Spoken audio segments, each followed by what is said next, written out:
weekend. How's your squad looking? Everyone seems to come through well, which is good. Martin Samuelson's got a little bit of a problem with his calf, but hoping he might be okay.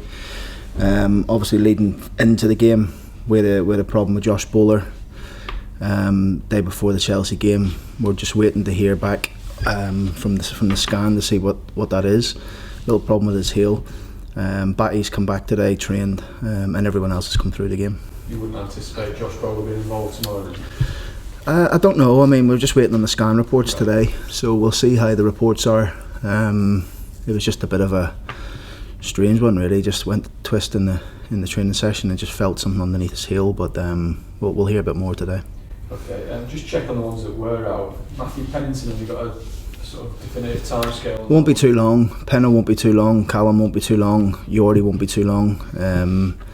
In fact, Callum and Yordi were both out on the grass today, just gentle jogging. They're probably a week to 10 days, maybe a wee bit longer than that. Penno's probably around about the same. So you're looking at probably Reading, is that fair? Possibly, yeah. They'll not play this week, but maybe Reading. Yeah. No, but Ballock's played, I think, 3 games now for 23s. How close is he? He's getting closer, which is good. His intensity levels have gone up in each game in the 23s games. He's trained well, but the reality is he's been out for 10 weeks. He's had 45 minutes, 60 minutes. I think he had longer in the third game, so he's getting closer to that. Stephen Kingsley obviously had the chance to start, should you wish. Was it too much of a risk to play against Chelsea?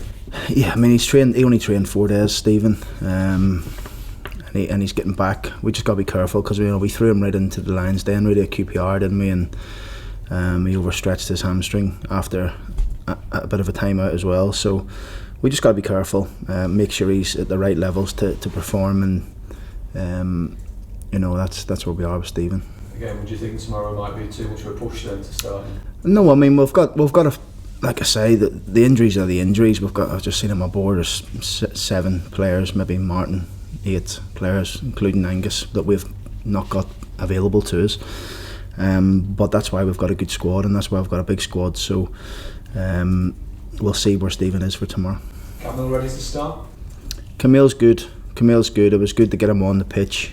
I think he needed that little breather, to be honest. It was a little bit of an injury he had, but having that break, he's come on, his high speed running, his sprint distance was really, really high, made a good impact for us, so he's in a good place. Just to round up the injuries, just to check on Kevin Stewart and John Sorrell, how are they now? Have you got Yeah, John's coming along well. John's been out on the grass for the last 7 or 8 days, maybe longer, maybe 10 days. He's been doing a lot of ball work, and with the conditioning coaches, just needs to build his fitness up now, which will take a bit of time.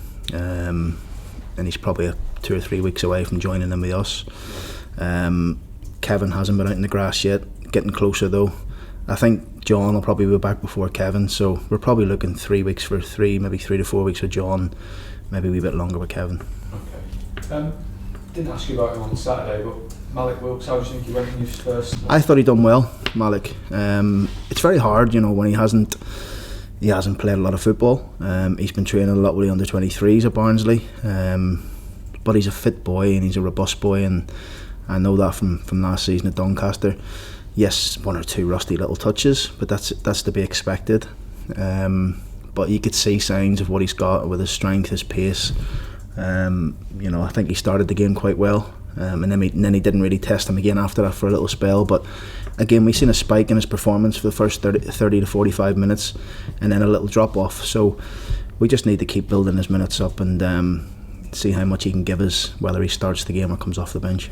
Is that sharpness his biggest battle for the first few weeks? No, I mean it's just the rustiness a little bit where he hasn't played many games, but in the space of a week he's played 90 minutes for us, which is only going to benefit him. So the more minutes we get him, the better he'll be. He earned a lot of plaudits after the game, Robbie McKenzie. How impressive was that performance given the circumstances? And by that I mean, I think he played the Rotherham game, and that was probably his only competitive appearance for about 5 months. How impressed were you? Yeah, very impressed, and that's how quickly it can happen. And we speak about this all the time. You'll see our substitutes bench, and you'll ask me where was such and such, but you can see how quickly you can come into the team. And it was a good performance from him. You know, he looked really, really confident in his play. I think it started early. You know, the way he nicked in front of somebody and broke on the attack for us, and I think he just built on it. So having that good start, he grew into the game and he done really well, Robbie. And now it's down to him now to keep those sort of performances week in, week out, because, you know, when he plays like that, then he's got a good chance of playing on our team. Because I always feel like he's not quite sure what his strongest position is. Do you feel right back's the best way for him to go? I think right back's his strongest position. I've seen quite a few of the games that he played centre back last year, and I think Robbie will tell you himself he feels more comfortable at right back because he's good legs, he's good pace, good energy, he's aggressive. He's good in terms of versatility. They can play in 2 or 3 different positions, but we see him more as a right back. I wondered if this month you had it in your mind to send him out on loan like you did Brandon. I know things can change quickly, but at the start of the month, whether it was in your thoughts? Not particularly, really, because I didn't bring Penno here to play right back.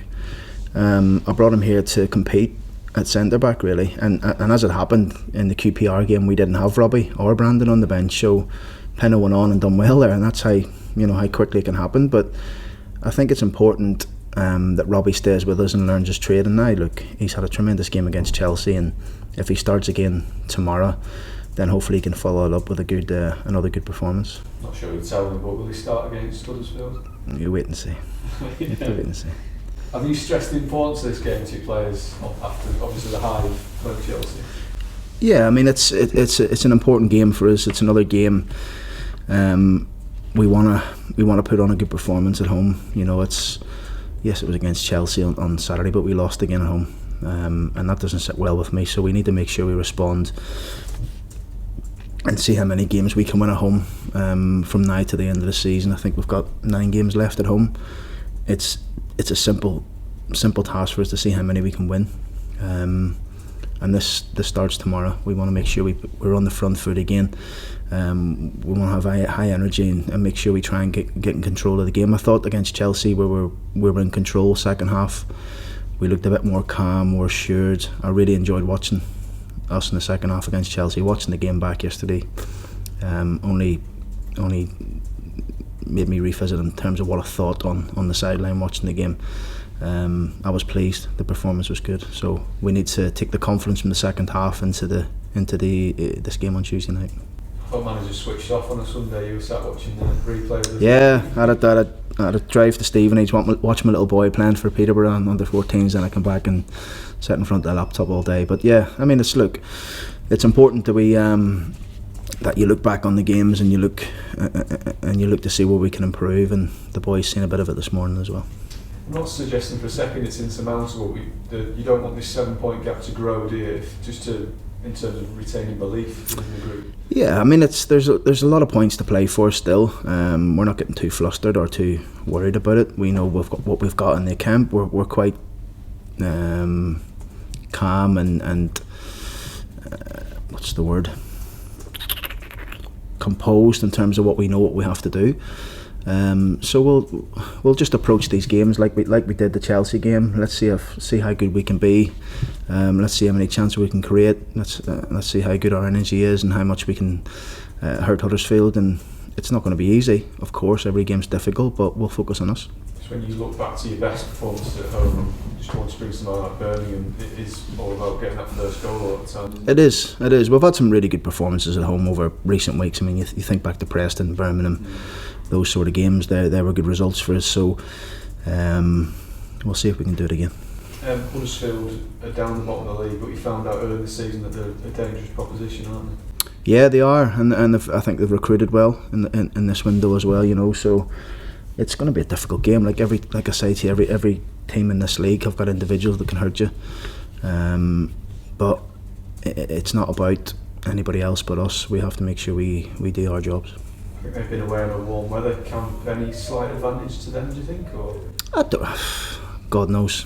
I mean, is it an advantage to them to have 10-day break, or is it an advantage just to get going again? I don't know. You know, it is what it is. We'll see. I can't let it pass, but the transfer window. Any updates on the one player that's close to leaving? No, I think we're getting closer though. We're getting closer, so we'll know a bit more about that today. And it's no secret, with the ones we're trying to move on. So hopefully one of them can move on today. Is it safe to conclude if you're not going to tell us it's Marcus Henriksson or it's one of them. It's one of them. So make your mind up on that.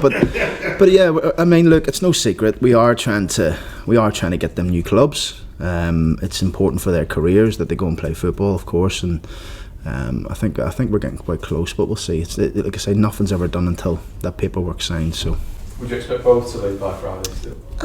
I hope so.